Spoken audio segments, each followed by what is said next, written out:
मौत मेरी हो। कहते हैं कि कीमत पाने की नहीं प्यासे की होती है, कीमत पाने की नहीं प्यासे की होती है, कीमत मौत की नहीं सांस की होती है। कीमत पाने की नहीं प्यासे की होती है, कीमत मौत की नहीं सांस की होती है। ओम प्रकाश जी दुनिया में सभी प्यार करते हैं, ओम प्रकाश जी दुनिया में सभी प्यार करते हैं, पर कीमत प्यार की नहीं विश्वास की होते हैं, विश्वास की होते हैं। कब विश्वास कब है आपका?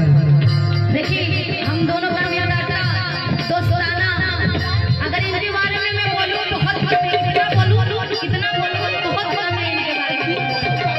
कि हमेशा जो है एक गार्जियन बन के जो रोड में देखे मेरे पीछे खड़ा रहते हैं। हाँ सोनम आज ये करो, ठीक है आज यहाँ चलना है,